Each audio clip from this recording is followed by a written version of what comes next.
Assalamualaikum warahmatullahi wabarakatuh. Salam olahraga.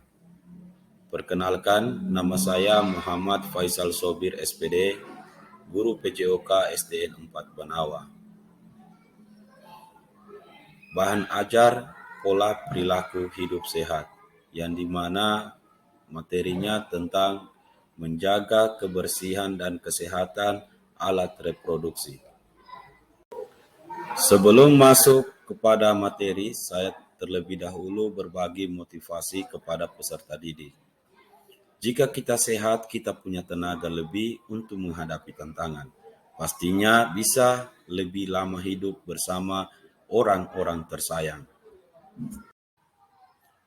Kurikulum Merdeka Mengajar menekankan refleksi di awal pembelajaran, di tengah pembelajaran, di akhir pembelajaran. Jadi sekarang kita mulai refleksi diri peserta didik. Apa yang membuatmu untuk tertarik belajar tentang pola hidup sehat? Yang kedua, apa yang terpenting yang peserta didik yang pelajari hari ini? Mengapa itu penting? Yang ketiga, pada saat mempelajari materi pemeliharaan kebersihan dan kesehatan alat reproduksi, apa yang merasa paling menarik dalam belajar tadi? Mengapa?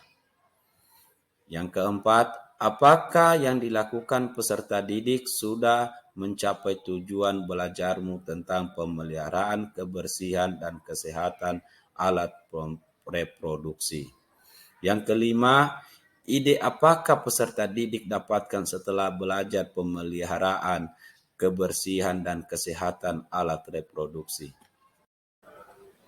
Tujuan pembelajaran yang ingin kita capai, peserta didik dapat memahami dan mampu menerapkan konsep pemeliharaan kebersihan dan kesehatan alat reproduksi, serta pemeliharaan kesehatan diri dan orang lain dari penyakit menular dan tidak menular sesuai dengan pola perilaku hidup sehat di fase B. Profil pelajar Pancasila yang ingin kita capai pada fase B adalah mandiri dan gotong royong yang ditunjukkan melalui proses pembelajaran melalui pemahaman pola perilaku hidup sehat. Sekarang kita masuk materi tentang pemeliharaan kebersihan dan kesehatan alat reproduksi. Menurut Kamus Besar Bahasa Indonesia, kebersihan adalah perihal atau keadaan yang bersih. Sehat adalah baik seluruh badan serta bagian-bagiannya atau bebas dari sakit. Alat adalah benda yang dipakai untuk mengerjakan sesuatu. Reproduksi adalah pengembangbiakan tiruan atau hasil ulang. Manfaat menjaga kebersihan alat reproduksi. Kesehatan tubuh berpengaruh terhadap kenyamanan diri. Misalnya, kesehatan alat reproduksi. Kesehatan anggota tubuh dapat dijaga dengan memelihara kebersihan tubuh. Peserta didik dapat mengetahui cara menjaga kesehatan tubuh dengan berbagai cara. Alat reproduksi merupakan bagian tubuh yang memiliki fungsi yang penting bagi tubuh. Kesehatan alat reproduksi juga harus dijaga dengan baik. Misalnya, setelah buang air kecil, peserta didik harus membersihkan alat reproduksi. Peserta didik juga membiasakan mandi 2 kali sehari. Saat mandi, alat reproduksi dibersihkan dengan sabun mandi. Pakaian yang dikenakan untuk menutupi alat reproduksi harus bersih dan kering. Kebersihan alat reproduksi harus dijaga agar terhindar dari bibit penyakit. Manfaat menjaga kebersihan alat reproduksi. Menjaga kebersihan alat reproduksi, terutama bagian luar, merupakan bagian dari kebersihan diri. Kebiasaan ini perlu ditanamkan sejak dini. Tidak hanya anak-anak perempuan, anak laki-laki juga perlu membiasakannya.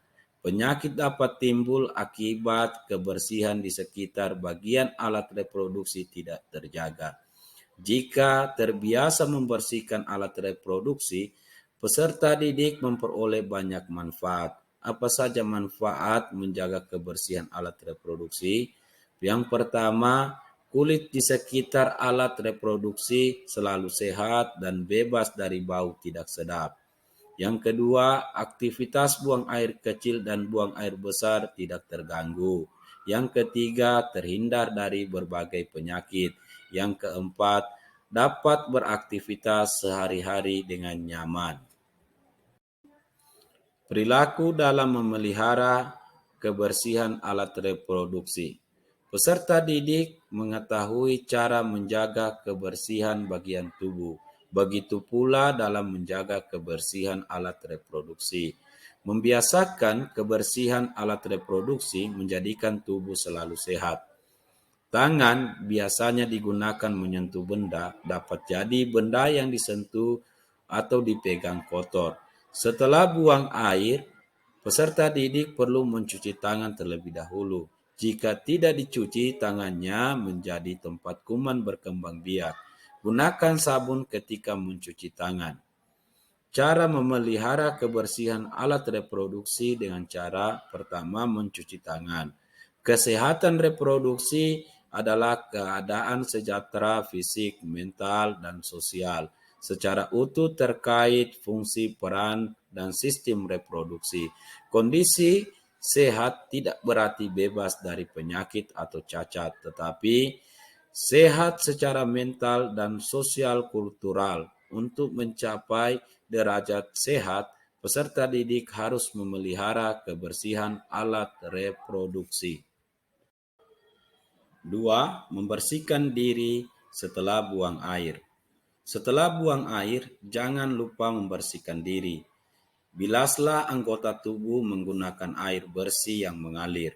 Gunakan tangan kiri untuk membersihkannya. Gunakan pula sabun agar kebersihan makin terjaga. Kebersihan pada alat reproduksi juga meningkatkan kenyamananmu dalam beraktivitas. 3. Mengelap dengan handuk atau tisu. Tubuh menjadi tempat tumbuhnya jamur. Jamur kulit menyebabkan gatal-gatal. Secara refleks, peserta didik akan menggaruk kulit tubuh karena gatal. Tindakan ini dapat melukai tubuhmu dan menambah luas jamur kulit. Bahkan kulitmu dapat mengalami iritasi. Untuk menghindari tumbuhnya jamur, peserta didik perlu mengeringkan tubuhnya dengan mengelap tubuh dengan menggunakan handuk atau tisu saat berkeringat atau basah. 4. Mengenakan celana dalam yang bersih dan higienis. Higienis diartikan bebas dari kuman atau tidak mengandung bibit penyakit. Celana dalam yang bersih dan higienis dapat menjaga kebersihan alat reproduksi. Gantilah celana dalam sekurangnya 2 kali sehari. Celana dalam yang kotor dan lembab rentan kuman penyakit. Peserta didik dapat memilih celana berbahan kantum. Bahan kantum menyerap keringat sehingga tidak lembab. 5. Mencuci pakaian dan celana yang kotor. Pakaian dan celana yang kotor menjadi bibit penyakit. Agar tetap bersih, pakaian celana harus dicuci. Selanjutnya, pakaian dijemur dan disetrika. Yang keenam, mengenakan celana yang longgar. Mengenakan celana ketat dapat mengganggu peredaran darah. Suhu tubuh juga meningkat. Agar kesehatan reproduksi terjaga, peserta didik sebaiknya mengenakan celana agak longgar karena dapat bebas bergerak dan lebih nyaman beraktivitas. Yang ketujuh, membiasakan buang air di toilet atau kamar mandi. Biasakan buang air di toilet atau kamar mandi. Kebiasaan ini merupakan sikap terpuji dan dapat menjaga kesehatan tubuh. Hindari buang air besar di sembarang tempat. Selain mengganggu orang lain, buang air di sembarang tempat merupakan perilaku tidak terpuji. Kebersihan toilet atau kamar mandi perlu dipelihara secara rutin. Toilet atau kamar mandi yang kotor menjadi sarang kuman. 8. Menjauhi makanan dan minuman yang kurang sehat. Setiap orang perlu makan dan minum sehat. Dengan mengkonsumsi menu sehat, peserta didik dapat menjaga kesehatan alat reproduksi. Peserta didik juga perlu membiasakan pola hidup sehat, misalnya dengan rajin berolahraga. Menjaga kebersihan dan kesehatan alat reproduksi sangatlah penting. Peserta didik bertanggung jawab atas kebersihan dan kesehatan alat reproduksi. Jika mengalami gangguan pada alat reproduksi, segera berobat dan berkonsultasi dengan dokter. Setelah menyimak materi pemeliharaan kebersihan dan kesehatan alat reproduksi, sekarang peserta didik melakukan diskusi kelompok tentang perlunya memelihara alat reproduksi, tentang manfaat dan menjaga kebersihan alat reproduksi. Yang ketiga, tujuan menjaga kebersihan alat reproduksi. Yang keempat, cara memelihara kebersihan alat reproduksi. Sekian kami ucapkan terima kasih. Salam olahraga. Wassalamualaikum warahmatullahi wabarakatuh.